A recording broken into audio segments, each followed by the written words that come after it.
One of the biggest Air Jordan 4 grails of all time is set to drop in 2025, apparently. LeBron James and his son are about to make history. More Nike Off-White collabs set to drop pretty soon, apparently. All of these stories and plenty more in this week's Sneaker Wrap. Hello everybody, it is me, Jordan Young, back with another fantastic banger. If you guys want to keep up with me in real time, be sure to go over and give me a follow on IG and on TikTok. Right, so as always, we're going to start things off by looking back at this week's biggest sneaker releases. It was the drop of the Nike Field General from Union. There were two colorways.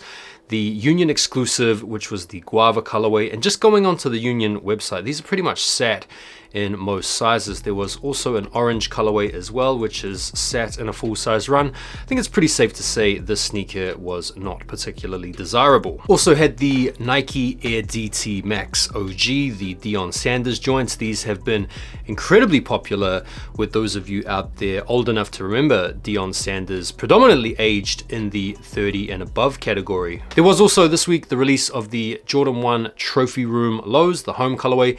These were only limited to 1,000 pairs, and rumors are that once the backdooring had been completed, there was something like 5 or 10 pairs under a US 8 available for people to actually cop. Now, if you guys wanted to see my backdooring video where I speak a little bit about Marcus Jordan, feel free to go ahead. But this was an in-store raffle only, and from what I've seen online, absolutely nobody got a pair. The New Balance 1000s dropped as well in this really nice summer colorway. There are some sizes sitting in this model in certain retailers if you guys missed out and were still keen to come up. And we also had the Jound Samba in the Mesa colorway. These sold out pretty quickly, but having seen a little bit of activity on the resale market, doesn't look like these things are going for particularly crazy amounts. And we also, here in the UK anyway, had the release of the Nike SB Dunk Low Trocadero Gardens, which I'm stoked to say was a pretty easy cop, and I've got a pair coming in. I'll be giving you guys my review on those when they land. Pretty light week, to be honest, nothing crazy. Did you guys pick anything up? Feel free to let me know. Right, let's get into the news. I want to start off with the story here, even though it's not sneaker related, but LeBron James and the Los Angeles Lakers have decided to go ahead and select LeBron's son Bronny as the 55th pick in the overall NBA draft, meaning that LeBron James and Bronny will be the first father and son duo to play in the league together, and they'll be doing so on the same team. Now, some people have been calling this flagrant nepotism and favoritism because Bronny didn't really have that great a stat line coming out of college. In fact, during the tryouts for the NBA, he was getting talked down to and not really rated that much by scouts. And so this has been a little bit of a surprise, but listen, we all saw this coming a long time ago. LeBron was always hoping to finish off his career playing on the same team as his son. This is about to send Lakers ticket prices through the roof. Maybe LeBron tries to hang around another season next year so that the Lakers can also draft Bryce. I don't know. I think it's a really cool story. I think it's a great finish to LeBron's legendary career and is another record for him. What do you guys think? Let me know.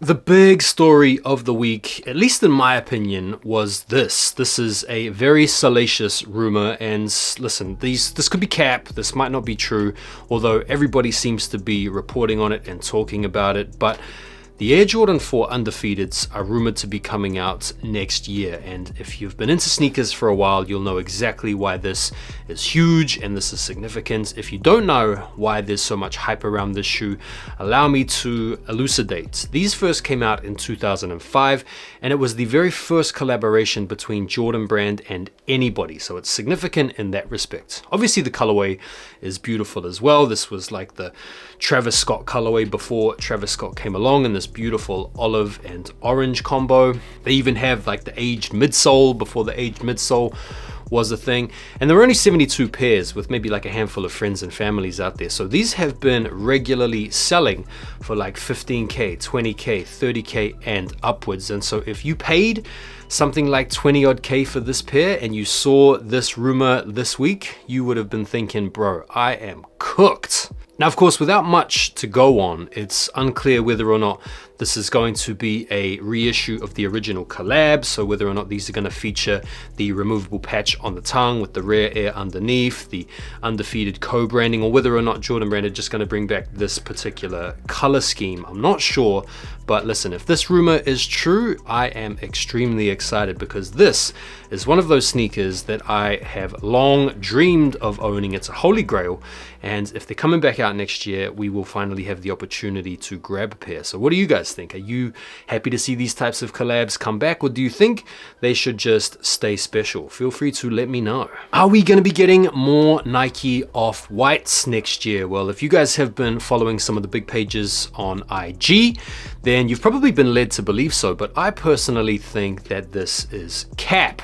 The story reads that we should be looking forward to a 10-year anniversary capsule collection to celebrate 10 years since the original Nike Off-White collection, the 10, went down. And whilst that is quite believable that Nike would have some kind of capsule, maybe some kind of an event, maybe some kind of sneaker, I don't know why we're bothering getting excited about shoes that may or may not come out in 2027. But the reason I think this could be cap is one of the lines of evidence to support this claim is a quote from Nike's creative director, John Hoke, that came from a New York Times article back in 2022, where he said there's at least a year of Off-White and Nike products in the works. Now, since 2022, we've had a number of Nike and Off-White products, albeit they've all been garbage, in the form of these Terraformers, as well as these Off-White Air Force One highs and mids. Now, there's been some mixed responses to this idea. It does feel a little bit squiffy to be getting more Virgil product with Virgil not being around. I do think the recipe is simple though. If they really want to give us what we want, they should just give us the Off-White Bred 4s and give us the Canary 1s. Stop faffing about with these other dead models. What do you guys think of this? Let me know. Sad times for the sneaker resale community this week because a very well-known New York City reseller called Upscale Crack was robbed and killed in downtown Soho. The bro had only just turned 31 years old, and in one of his recent stories, he said, and I quote, "YouTube kids wouldn't last a day in the jungle." There was also a big congregation from members of the sneaker resale as well as the sneaker community at large, with Cool KIY doing a limited edition t-shirt that ironically went on to be resold for a lot of money. No, I'm only joking. People have come out and forced to pay tribute to the young man, and it's obviously sad times, man. If you're out there and you're in the resale game and you're mixing it up on the streets, be careful, man, because it's certainly not worth losing your life over some kicks. A whole bunch more Yeezys went on sale this week. Some of them reduced up to 50%, which is completely understandable given that the models that went on sale are some of Yeezy's worst models of all time. I feel like the Yeezy 450 is an absolute assault to the eyes. The 700 Munvin are also pretty crap, and the compact 350 V2s. So if you guys are in the market for some Yeezys and you want to make the most of these last restocks, you can go out there and cop for 50% off, although I'm personally good having 100% off these dead models. Right, let's talk about some more exciting upcoming sneakers as well as some updated release dates and stuff. I've seen some information out there that we're going to be getting some more Nocta and Drake tech fleeces that are supposed to be releasing alongside some different colorways of the Air Force One. And these colorways include this sort of light pink color, which seems pretty apt for the moment given the emasculation Drake has received in recent times thanks to Kendrick. Also got this light baby blue Air Force One, as well as this, I want to say, what is this, lilac or purple or lavender or something. These are all very effeminate colorways, and I don't know if this post is just trolling Drake at this point, but if these do come out and they come out with the same type of quality as the white ones, I'm sure these will be pretty popular. What do you guys think? We have a release date for a pretty exciting upcoming Jordan brand collab with Nigel Sylvester on the RM. These are coming out on July the 20th. And this shoe and this colorway has been very popular. The inspiration comes from the fence that his grandmother's house was sat within and goes back to the days of him discovering his passion for BMX bike riding. I can't say I'm bowled over by the model, but if I can get a chance to cop a pair of these, especially because of the color and the quality, I'm gonna be in. What about you guys? A couple of Black Cat Jordans to talk about now. We've got the Air Jordan 3 Black Cat that we were supposed to receive this year, but these have been pushed back to next year, apparently sometime in March. And I'm excited about this sneaker because this was the first Jordan that I bought when I moved to London back in 2007. I can remember paying £90 for them. So the fact that these are probably going to be £200 in 2025 is a stark reminder of how prices have gotten out of hands over the years. We've also got another Black Cat special edition to look forward to, this time the Air Jordan 5. These mock-ups have these looking pretty tough, and I feel like this would definitely sell out. December the 7th is the release date for these 5s, and I feel like this is probably one of the only colorways of the Air Jordan 5 that these days would be sure to sell out. Speaking of 5s, we've had a closer look at the Kobe 5 Xray, which are releasing this October, and these look really cool, man. I'm a big fan of the Kobe 5 silhouettes. These look really dope with the whole foot Xray action. And if you don't know the backstory of the whole Xray being on the sneaker, well, it's inspired by the Xray image of the hand injuries sustained by Kobe on the road to winning 5 NBA championships. Right, let's get into some Travis Scott sneaker news now. Just a couple of quick cheeky stories to talk about. You guys probably saw this story earlier in the week, which was Michael Rubin's all-white party. Travis Scott sent a whole bunch of sneakers to guests of the parties. They were all individually numbered, and I feel like they were also individually assigned, so Travis and his team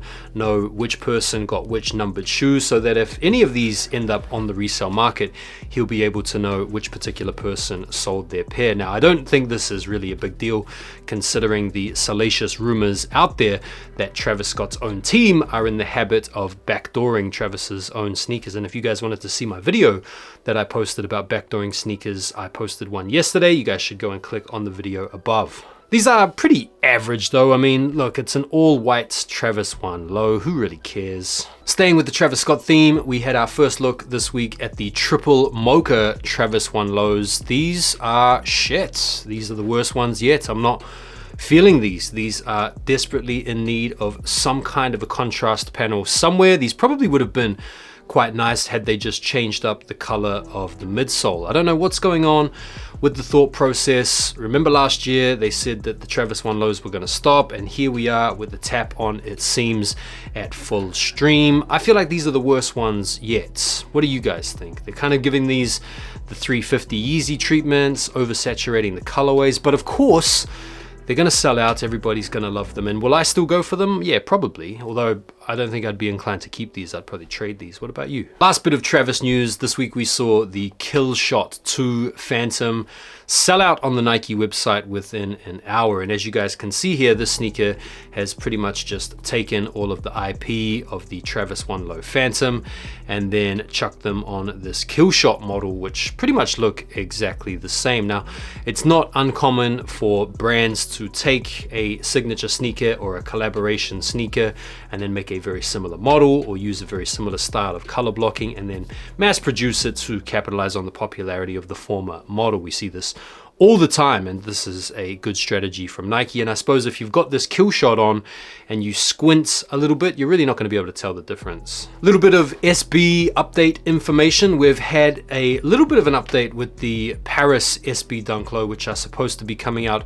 August the 9th via Sneakers and Shops. This is the SB for the Olympic Games that's based loosely on the safari style color blocking with the sort of pebbling pattern on the upper. These look really nice, man. The blue laces definitely set these off. We've also had our first look at the Smoke Gray SB Dunk, which is supposed to be coming out early next year. This is looking like another GR colorway. We've seen Jay-Z out rocking with the Bad Bunny Adidas Gazelle, which has sort of sparked rumors that maybe Jay-Z's deal with Puma is now done and dusted, or maybe the contract conditions have softened to the point where he can rock these. And yeah, look, these are cool, man. There's a lot of good stuff to say about what Bad Bunny is doing with Adidas. I am a fan of his collabs, and this particular shoe is really nice as well. But the only thing I don't really like about this particular shoe is the size label on the back, man. I feel like these without that size label on the back are fire.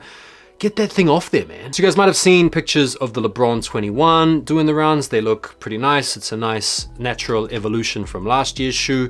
And we've got a couple of colorways coming up inspired by LeBron's grandma's couch. And These look kind of cool, man. I suppose if you're into the whole floral situation or you want to buy into that story, these are pretty nice. I do feel like the Grandma's Couch Adidas that came out last year have definitely got the one up on these. But listen, man, you got to give it to LeBron, man. 21 years, still going strong. The shoe game still going strong. I do like the darker pair of these, to be fair. What do you guys think? But another colorway of LaMelo Ball's Puma Y2K sneaker. This is a pretty nice follow-up to the first pair, which was that bright red joint. And these look pretty nice, man. I mean, I just can't not see the whole D3 Osiris or the Lon Von when I see these shoes. But coming in at the price point that they come in at, 110 bucks, this is a pretty accessible price point for a lot of people. And I think aesthetically, man, the sneaker does look pretty cool. I'm still not gonna buy them, but I do think they are nice though. What do you guys think? Rumors are out there that iShowSpeed is signing a sneaker deal, and this comes off the back